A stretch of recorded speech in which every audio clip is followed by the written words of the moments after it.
মুরলির তারিখ 24 সেপ্টেম্বর 2024। ওম শান্তি। মধুবন থেকে বাপদাদা বলছেন, মিষ্টি বাচ্চারা, তোমরা যতটা সময় বাবার স্মরণে থাকবে ততটা সময় উপার্জন অর্থাৎ কামাই হতেই থাকবে। স্মরণের দ্বারাই তোমরা বাবার সমীপে আসতে থাকবে। প্রশ্ন, যে বাচ্চারা স্মরণে থাকতে পারে না তারা কোন বিষয়ে লজ্জা পায়? উত্তর, তারা নিজেদের চার্ট রাখতে লজ্জা পায়। মনে করে সত্যি কথা লিখলে বাবা কি বলবে। কিন্তু বাচ্চাদের কল্যাণ এতেই রয়েছে যে তারা যেন সত্যিকারের চার্টই লিখতে থাকে। চার্ট লেখায় অনেক লাভ রয়েছে।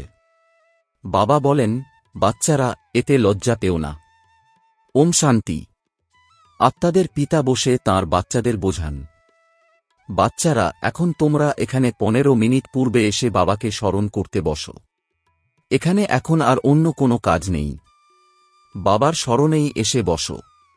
ভক্তিমার্গে তো বাবার কোনো পরিচয়ই পাওয়া যায়নি। এখানে বাবার পরিচয় পেয়েছ আর বাবা বলেন, মামেকম স্মরণ করো। আমি তো সব বাচ্চাদেরই পিতা। বাবাকে স্মরণ করলে বাবার অবিনাশী উত্তরাধিকার স্বাভাবিকভাবেই স্মরণে চলে আসা উচিত। ছোট বাচ্চা তো নও, তাই না? যদিও লেখে যে আমরা 5 মাস বা 2 মাসের বাচ্চা, কিন্তু তোমাদের কর্মেন্দ্রিয় তো বড়। তাই আত্মিক পিতা বোঝান, এখানে বাবা আর অবিনাশী উত্তরাধিকারকে স্মরণ করতে বসতে হবে। তোমরা জানো আমরা নর থেকে নারায়ণ হওয়ার পুরুষার্থে তৎপর বা স্বর্গে যাওয়ার জন্য পুরুষার্থ করছি। বাচ্চারা, তাই তোমাদের নোট করা উচিত আমরা এখানে বসে বাবাকে কতটা স্মরণ করি। চার্ট লিখলে বাবা বুঝে যাবেন। এমনও নয় যে বাবা জানেন না প্রত্যেকে কতটা সময় স্মরণে থাকে। সে তো প্রত্যেকেই নিজেদের চার্ট দেখেই বুঝতে পারে বাবার স্মরণে ছিল না বুদ্ধি অন্যদিকে চলে গিয়েছিল। এও বুদ্ধিতে রয়েছে যে বাবা যখন আসবেন সেটাও তো বাবারই স্মরণ। কতটা সময় স্মরণ করেছ চার্টে সত্যি কথা লিখবে। মিথ্যা কথা লিখলে তো শতগুণ পাপ চড়বে, আরও ক্ষতি হয়ে যাবে। তাই সত্যি কথা লেখো, যত স্মরণ করবে ততই বিকর্ম বিনাশ হবে। আর এও জানো যে আমরা বাবার সমীপে এসে গেছি। শেষে যখন স্মরণ করা সম্পূর্ণ হয়ে যাবে তখন আমরা পুনরায় বাবার কাছে চলে যাব। পুনরায় কেউ শীঘ্র নতুন দুনিয়ায় এসে পার্ট প্লে করবে, আর কেউ কেউ ওখানেই অর্থাৎ শান্তিধামে বসে থাকবে। ওখানে কোনো সংকল্প চলে না। ওটা হল মুক্তিধাম, দুঃখ সুখের ঊর্ধ্বে। সুখধামে যাওয়ার জন্য এখন তোমরা পুরুষার্থ করছ। যত তোমরা স্মরণ করবে ততই বিকর্ম বিনাশ হবে। স্মরণের চার্ট রাখলে জ্ঞানের ধারণাও ভালো হবে। চার্ট রাখলে লাভই হয়। বাবা জানে যে স্মরণে না থাকার কারণে লিখতে লজ্জা পায়। বাবা কি আর করবে, মুরলির মাধ্যমে শুনিয়ে দেবেন। বাবা বলেন, এতে লজ্জার কি আছে? মনে মনে প্রত্যেকেই বুঝতে পারে যে আমরা স্মরণ করি কি করি না। কল্যাণকারী বাবা বোঝান যে নোট করলে তোমাদের কল্যাণই হবে। যতক্ষণ না বাবা ক্লাসে আসছেন সেই সময়ে তোমাদের স্মরণের চার্ট কেমন ছিল তফাৎটা তোমাদের দেখা উচিত। প্রিয় জিনিসকে তো অনেক স্মরণ করা হয়।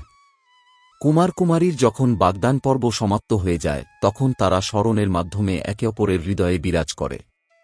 এমনকি একে অপরকে না দেখেও তারা জানে যে তারা বাগদত্ত বা বাগদত্তা। পরে বিবাহ হওয়ার পর সেই স্মরণ আরও পাকা হয়ে যায়। বাচ্চারা, এখন তোমরা জানো যে শিব বাবা হলেন আমাদের অসীম জগতের পিতা। যদিও বাবাকে দেখোনি, কিন্তু বুদ্ধির সাহায্যে বুঝতে পারো। যদি সেই পিতা নামরূপ রহিত হন তাহলে পূজা কার করো? স্মরণ কেন করো? নামরূপ রহিত অনন্ত তো কোনো বস্তুই হয় না। অবশ্যই সব বস্তুকে দেখা যায়, তবেই তো তার বর্ণনা করা হয়। আকাশকেও তো দেখো, তাই না? অনন্ত বলতে পারো না। ভক্তিমার্গে ভগবানকে স্মরণ করে, হে ভগবান, তাহলে অন্তহীন বলবে কি না বলবে না? হে ভগবান বললেই তো তৎক্ষণাৎ তিনি স্মরণে আসেন। তাহলে কোনো বস্তুর অস্তিত্ব রয়েছে। আত্মাকেও জানা যায়, কিন্তু দেখা যায় না। সকল আত্মাদের পিতা একজনই, আর তোমরা তাঁকে জেনেও গেছ। বাচ্চারা, তোমরা এও জানো যে বাবা এসে আমাদের পড়ানো। পূর্বে একটা তোমাদের জানা ছিল না যে তিনিই পড়ান। তাই কৃষ্ণের নাম বলা হয়েছে। কৃষ্ণকে তো এই স্থূল নয়ন দ্বারা দেখা যায়। তার উদ্দেশ্যে অনন্ত নামরূপ বহির্ভূত এসব কথা বলা যেতে পারে না। কৃষ্ণ তো কখনো বলে না মামেকম স্মরণ করো। তিনি তো সম্মুখেই বিরাজমান, তাকে বাবাও বলা যাবে না। মাতারা তো কৃষ্ণের মূর্তিকে শিশু মনে করে কোলে বসায়, জন্মাষ্টমীতে ছোট কৃষ্ণকে দোলনায় দোলায়, তাহলে কি সর্বদা ছোটই রয়ে যায়? আবার রাসলীলাও তো করে, তাহলে তো অবশ্যই একটু বড় হয়েছে। যখন আরও বড় হয় তখন কি হন, কোথায় যান, কারোর জানা নেই। সর্বদা শরীর ছোটই তো থাকবে না, তাই না? লোকেরা এইসব কিছুই খেয়াল করে না। বহু পূর্ব হতেই এই পূজা অর্চনাদির রীতিরেওয়াজের প্রচলন রয়েছে, কারোর মধ্যেই এখন আর জ্ঞান নেই। দেখানো হয় যে কৃষ্ণ কংসপুরীতে জন্মগ্রহণ করেছে, এখানে কংসপুরীর তো কোনো কথাই নেই। এই ব্যাপারে কারও বিচার বুদ্ধি সঠিক দিশায় চলে না। ভক্তরা তো বলে যে কৃষ্ণ সর্বব্যাপী, পুনরায় তাঁকে স্নানও করানো হয়, ভোজনও করানো হয়। এখন তিনি তো ভোজন করেন না, মূর্তির সম্মুখে রাখে এবং নিজেরাই খেয়ে নেয়। এও তো ভক্তিমার্গ, তাই না? শ্রীনাথজির সম্মুখে এত ভোগ অর্পণ করা হয়, উনি তো খান না, ভক্তরা নিজেরাই খেয়ে নেয়। দেবীমাতাদের পূজাতেও সেটাই করে, নিজেরাই দেবীমূর্তি তৈরি করে পূজা অর্চনা করে পুনরায় ডুবিয়ে দেয়। গহনাদি সব খুলে নিয়ে ডুবিয়ে দেয়। ওখানে অনেক লোকজন থাকে, যার যা কিছু হাতে আসে সে সেগুলো নিয়ে নেয়। অধিক পূজা দেবীদেরই হয়। লক্ষ্মী আর দুর্গা দূরেরই মূর্তি তৈরি করা হয়, কিন্তু বড়মা তো এখানেই রয়েছেন, তাই না? তাকে ব্রহ্মপুত্র বলা হয়। তোমরাই জানো যে তাঁর এই জন্ম আর ভবিষ্যৎ রূপের পূজা হয়। ড্রামা কত ওয়ান্ডারফুল, এই ধরনের কথা শাস্ত্রতে আসে না। এ হল প্র্যাকটিক্যাল অ্যাক্টিভিটি। বাচ্চারা, এখন তোমাদের জ্ঞান রয়েছে। তোমরা জানো যে সর্বাপেক্ষা অধিক চিত্র যা বানানো হয়েছে তা হল আত্মাদের। যখন রুদ্রযজ্ঞ রচনা করা হয় তখন লক্ষ লক্ষ শালগ্রামও তৈরি করা হয়। দেবীমাতাদের চিত্র কখনো লক্ষ লক্ষ তৈরি করা হয় না। যদিও সেখানে অনেক ভক্তরা থাকে, তারা অনেক দেবীমূর্তিও বানায়, আর ওরাই আবার সেই একই সময়ে লক্ষ লক্ষ শালগ্রামও তৈরি করে। যদিও তাদের কোনো ফিক্সড দিন থাকে না, কোনো শুভ মুহূর্ত ইত্যাদিও থাকে না। যেমন দেবীদের পূজার জন্য নির্দিষ্ট দিন ধার্য করা থাকে, তখনই হয়। বড় বড় ব্যবসায়ীরা যখন মনে করে যে যজ্ঞের জন্য রুদ্র বা শালগ্রাম তৈরি করবে, তখন তারা ব্রাহ্মণদের ডাকে। রুদ্র বলা হয় একমাত্র বাবাকেই। তার সঙ্গে আবার অনেক শালগ্রামও তৈরি করে। তারা বলে দেয় এতগুলো শালগ্রাম তৈরি করো। তাদের এর জন্য কোনো তিথি তারিখ নির্দিষ্ট করা থাকে না। এমনও নয় যে তারা শিবজয়ন্তীতেই রুদ্র পূজা করে থাকে। না, অধিকাংশ ক্ষেত্রেই বৃহস্পতিবারকেই শুভদিন হিসাবে ধার্য করা হয়। দীপাবলিতে একটি থালার উপর লক্ষ্মীর চিত্র সাজিয়ে পূজা করে পুনরায় রেখে দেয়। উনি হলেন মহালক্ষ্মী, যুগল মূর্তি। মানুষ এইসব কথা জানে না। লক্ষ্মীর কাছে টাকা পয়সা কোথা থেকে আসবে? যুগলকে তো চাই, তাই না? তাই এরা হলেন যুগল, অর্থাৎ লক্ষ্মীনারায়ণ। পুনরায় নাম মহালক্ষ্মী রেখে দেয়। কখন দেবীদের আবির্ভাব হয়েছিল, কোন সময়ে মহালক্ষ্মী ছিলেন, এই সমস্ত কথা মানুষ জানেই না। এখন একটা তোমাদের বাবা বসে বোঝান। তোমাদের মধ্যেও সকলের ধারণা একরকম থাকে না। বাবা এত কিছু বুঝিয়েও পুনরায় বলেন শিব বাবা স্মরণে রয়েছে তো, উত্তরাধিকার স্মরণে রয়েছে তো। মুখ্য কথাই হল এটা। ভক্তিমার্গে কত টাকা পয়সা নষ্ট করে। এখানে তোমাদের পয়সাও নষ্ট হয় না। তোমরা সলভেন্ট হওয়ার জন্য সার্ভিস করো। ভক্তিমার্গে তোমরা অনেক পয়সা খরচ করো, বিকারী হয়ে যাও, সবকিছু মাটিতে মিশে যায়। কত পার্থক্য! এই সময় যা কিছু করে তা ঈশ্বরীয় সেবায় শিব বাবাকে দেয়। শিব বাবা তো খান না, খাও তো তোমরা। তোমরা অর্থাৎ ব্রাহ্মণরা তো এর ট্রাস্টি। ব্রহ্মাকে তো দাও না, তোমরা শিব বাবাকে দাও। কেউ কেউ বলে, বাবা তোমার জন্য ধুতি পাঞ্জাবি কুর্তা নিয়ে এসেছি। বাবা বলেন, এনাকে অর্থাৎ ব্রহ্মাকে দিলে তোমাদের কিছুই জমা হবে না। জমা সেটাই হবে যা তোমরা শিব বাবাকে স্মরণ করে এনাকে দেবে। তাছাড়া এটাও তো জানো যে ব্রাহ্মণরা শিব বাবার ভাণ্ডার থেকেই লালিত পালিত হয়। বাবাকে জিজ্ঞাসা করার প্রয়োজন নেই যে পাঠাব কি, উনি তো নেবেন না। যদি ব্রহ্মাকে স্মরণ করো তবে তোমাদের প্রাপ্তি জমাই হবে না। ব্রহ্মাকেও তো নিতে হবে শিব বাবার ভাণ্ডার অর্থাৎ খাজানা থেকে। তখন শিব বাবাই স্মরণে আসবে। তোমাদের জিনিস তিনি কেন গ্রহণ করবেন? বিকেদের দেওয়াও ভুল। বাবা তো বুঝিয়েছেন যে তোমরা কারোর কাছ থেকে নিয়ে যদি পরিধান করো তাহলে তার কথাই স্মরণে আসবে। যদি কোনো ছোট বা হালকা জিনিস হয় সেটা কোনো বড় ব্যাপার নয়। কোনো ভালো বা বড় জিনিস হলে তো আরোই মনে পড়বে অমুকে এটা দিয়েছে। তাদের জমা তো কিছুই হয় না, তাহলে তো ক্ষতিই হল, তাই না? শিব বাবা বলেন, মামেকম স্মরণ করো। আমার বস্ত্রাদির কোনো প্রয়োজনই নেই। বস্ত্রাদি তো বাচ্চাদের চাই, তারা শিব বাবার ভাণ্ডার থেকে পড়বে। আমার তো নিজের শরীর নেই। ইনি অর্থাৎ ব্রহ্মা তো শিব বাবার ভাণ্ডার থেকে নেওয়ার অধিকারী, রাজত্বেরও অধিকারী। বাবার ঘরেই তো বাচ্চারা খাওয়া দাওয়া করে, তাই না? তোমরাও সার্ভিস করো আর জমা করতে থাকো। যত বেশি সার্ভিস করবে তত বেশি উপার্জন হবে। তোমরা শিব বাবার ভাণ্ডার থেকেই খাও, পান করো।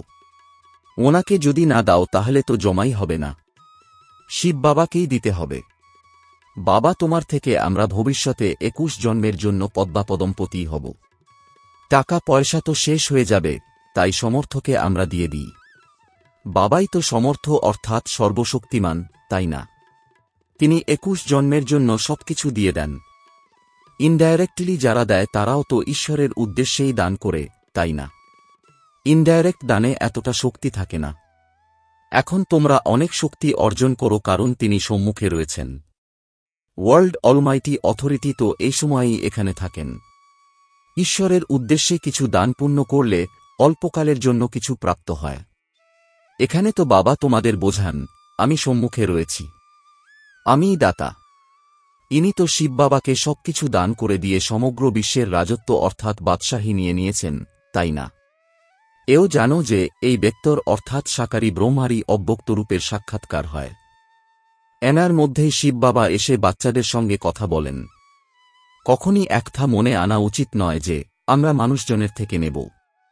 বলো, শিব বাবার ভাণ্ডারায় পাঠিয়ে দাও, এনার উদ্দেশ্যে দান করলে তো কিছুই পাওয়া যাবে না, আরও ক্ষতি হয়ে যাবে। যদি গরিব হয় তাহলে 3-4 টাকার কোনো জিনিস দেবে। এর থেকে তো শিব বাবার ভাণ্ডারায় দান করলে তা পদমগুণ হয়ে যাবে। নিজেকে ক্ষয়ক্ষতির দিকে নিয়ে যাবে কি না যাবে না। পূজা সাধারণত দেবীদেরই হয়ে থাকে, কারণ তোমরা দেবীরাই বিশেষভাবে নিমিত্ত হও জ্ঞান প্রদানের জন্য। যদিও গোপেরা অর্থাৎ ভাইরাও জানে, কিন্তু সাধারণত মাতারাই ব্রাহ্মণী হয়ে পথ বলে দেয়। তাই দেবীদের নামের মহিমা অধিক, দেবীদের পূজার প্রচলন বেশি। বাচ্চারা, এও তোমরাই জানো যে অর্ধকল্প আমরা পূজ্য ছিলাম। প্রথমে ফুল পূজ্য, তারপর সেমি পূজ্য, কারণ 2 কলা কম হয়ে যায়। রামের ডিনায়াসাটি বলা হবে ত্রেতাকে। ওরা তো লক্ষ লক্ষ বছরের কথা বলে, তাই তার কোনো হিসেবই হতে পারে না। ভক্তিমার্গে চলা মানুষের বুদ্ধিতে আর তোমাদের বুদ্ধিতে কত রাত দিনের পার্থক্য। তোমরা হলে ঈশ্বরীয় বুদ্ধিসম্পন্ন, ওরা হল রাবণ বুদ্ধিসম্পন্ন। তোমাদের বুদ্ধিতে রয়েছে যে এই সমগ্র চক্রই 5000 বছরের, যা আবর্তিত হতেই থাকে। যারা রাতে অর্থাৎ ভক্তিতে রয়েছে তারা বলে লক্ষ লক্ষ বছর, আর যারা দিনে অর্থাৎ জ্ঞানে রয়েছে তারা বলে 5000 বছর। ভক্তিমার্গে অর্ধকল্প তোমরা অসত্য কথা শুনেছ। সত্যযুগে এমন কথা হয়ই না, ওখানে তো অবিনাশী উত্তরাধিকার প্রাপ্ত হয়।